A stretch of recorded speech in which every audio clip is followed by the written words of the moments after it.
குழந்தைகளுக்கான சத்திய கதைகள். கதை எண் 18. பாபேல் கோபுரம். ஹலோ குட்டீஸ், இன்னைக்கு நாள் எப்படி இருந்துச்சு?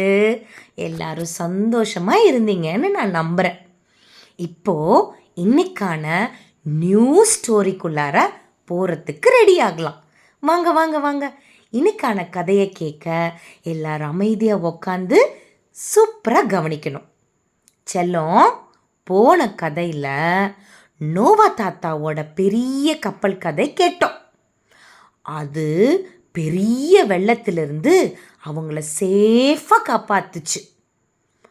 அதுக்கப்புறம் இந்த உலகத்தை தேவன் தண்ணியால் அழிக்கவே மாட்டேன்னு சொல்லி வானத்தில் 7 டிஃப்ரெண்ட் கலர்ஸால் ரெயின்போவை ஒரு அடையாளமாக வச்சார். அதுதான் தேவன் நோவா தாத்தா கூட போட்ட ஒரு அக்ரிமெண்ட், உடன்படிக்கை. ஞாபகம் இருக்கும்னு நினைக்கிறேன். அதுக்கப்புறம் ரொம்ப ரொம்ப நாள் ஆயிடுச்சு. மக்கள் பூமியில் மறுபடியும் அதிகமாக ஆரம்பிச்சிட்டாங்க. அப்போது எல்லாரும் ஒரே மொழி தான் பேசினாங்க, ஒரே மாதிரி வார்த்தைகள் தான் இருந்துச்சு. ஸோ எல்லாரும் பேசுறது எல்லாருக்குமே புரிஞ்சிச்சு. எல்லாரும் ஒன்றாவே இருந்தாங்க. ஆனால் தேவன் என்ன சொல்லியிருந்தாரு தெரியுமா? நீங்கள் எல்லாரும் பூமி முழுக்க பரவி அதை நிரப்புங்கன்னு சொல்லியிருந்தாரு. ஆனால் இந்த ஜனங்கள் அப்படி செய்யாமல் அவங்க எல்லாரும் ஒரே லாங்குவேஜ் பேசினதுனால ஒன்றா இருந்து ஒரு பெரிய பிளான் போட்டாங்க. அவங்களுக்குள்ளார என்ன டிஸ்கஸ் பண்ணிக்கிட்டாங்கன்னா, நாம் பூமி எங்கும் பிரிஞ்சு போக வேண்டாம், அதுக்காக நமக்குன்னு ஒரு பெரிய நகரத்தையே கட்டுவோம். அந்த சிட்டியில் நமக்கு தேவையான எல்லாத்தையும் செஞ்சு வச்சுக்கலாம். அதில் ஸ்பெஷலாக வானத்தை தொடுற மாதிரி ஒரு ரொம்ப உயரமான கோபுரத்தை கட்டுவோம். அப்போதான் எல்லாரும் நம்மளை பார்த்து, வாவ், இவங்க எவ்வளோ கிரேட்டு பாரு, ஒரு பெரிய டவர் கட்டியிருக்காங்க அப்படின்னு நினைப்பாங்கன்னு பிளான் போட்டாங்களாம். அவங்களே செங்கலை சுட்டு கீழ் வச்சு கோபுரத்தை ரொம்ப ரொம்ப உயரமாக கட்ட ஆரம்பிச்சாங்க. ஆனால் இது ஒரு பெரிய தப்பு. ஏன் தப்பு? ஏன்னா அவங்க தேவனை நம்பாம, தேவன் சொல்கிற பேச்சை கேட்காம, நாங்கள் தான்ப்பா பெரிய ஆள், எங்கள் திறமை தான் பெருசு அப்படின்னு தங்களோட பெருமையை காட்ட நினச்சாங்க. தேவன் பூமி முழுக்க பரவி நிரப்புங்கன்னு சொன்ன வார்த்தையை அவங்க சுத்தமாக மறந்து போயிட்டாங்க. தேவன் மேலிருந்து பார்த்துட்டே இருந்தார். இவங்க எல்லாரும் ஒன்றா சேர்ந்து அகெயின் தப்பான விஷயம் செஞ்சா அப்புறம் யாருமே தடுக்க முடியாதுன்னு நினச்சாரு. அதனால தேவன் ஒரு முடிவு எடுத்தார். இனிமே நீங்கள் எல்லாரும் வேற வேற மொழி பேசுங்கன்னு சொல்லிட்டாரு. படார்னு மேஜிக், எல்லாரும் டிஃப்ரெண்ட் டிஃப்ரெண்ட் லாங்குவேஜ் பேச ஆரம்பிச்சிட்டாங்க. ஒருத்தர் செங்கல் கொண்டு வான்னு சொன்னால் இன்னொருத்தர் தண்ணி கொண்டு வந்துட்டாரு. ஒருத்தர் மேலே போன்னு சொன்னால் இன்னொருத்தர் கீழே வான்னு புரிஞ்சுக்கிட்டாரு. என்ன குழப்பம் பார்த்தீங்களா? ஒருத்தர் சொல்கிறது இன்னொருத்தருக்கு சுத்தமாக புரியல. அதனால என்ன ஆச்சு? சண்டை வந்துச்சு, குழப்பமாயிடுச்சு. ஃபைனலாக அந்த கோபுரம் கட்டுற வேலையே அப்படியே ஸ்டாப் ஆயிடுச்சு.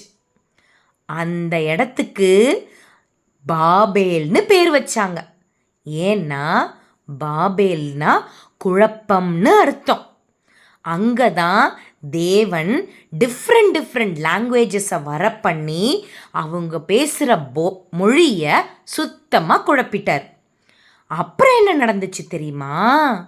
மக்கள் வேற வேற மொழி பேசினதுனால ஒன்றா இருக்க முடியாமல் குரூப்பாக பிரிஞ்சு பூமி முழுக்க போயிட்டாங்க. இதைத்தான் தேவன் ஆரம்பத்திலே சொன்ன பிளான், பூமி முழுக்க பரவுங்கன்னு. ஸோ இந்த கதை நமக்கு என்ன சொல்லுதுன்னு ஒரு சின்ன லெசன் கற்றுக்கலாம். நாம் எவ்வளோ பெரிய ஆளாக இருந்தாலும் நம்ம திறமையால் மட்டும் எதையும் சாதிக்க முடியாது. தேவன் சொல்கிற பேச்சை கேட்டு அவருக்கு கீழ்ப்படிஞ்சு இருந்தாதான் அது உண்மையான ஸ்மார்ட்னஸ். யார் அந்த திறமையெல்லாம் கொடுத்தது நமக்கு? தேவன் தான் அந்த திறமையை நமக்கு பிளெஸ்ஸிங்காக கொடுத்துருக்காரு.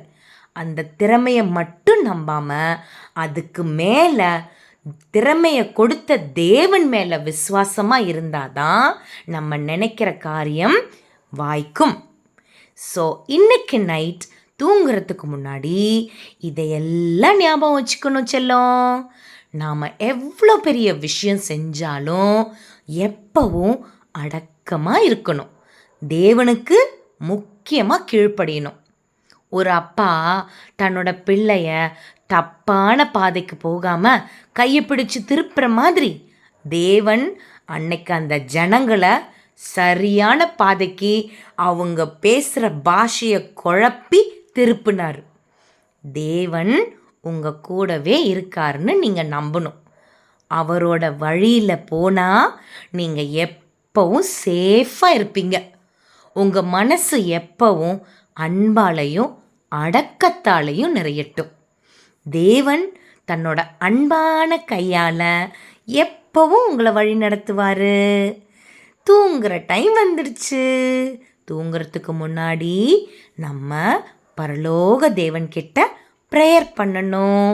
என்ன ப்ரேயர் பண்ணணும்? தேவனே, நான் என்னைக்காச்சும் எனக்கே தெரியாமல் தப்பான வழியில் போயிட்டேன்னா நீங்கள் என் கையை பிடிச்சி சரியான வழிக்கு கூட்டிட்டு வாங்க அப்படின்னு நமது ஆண்டவராகிய இயேசு கிறிஸ்துவின் மூலியமாக நம்ம கேட்டோன்னா எப்போதுமே மிஸ் ஆக மாட்டோம்.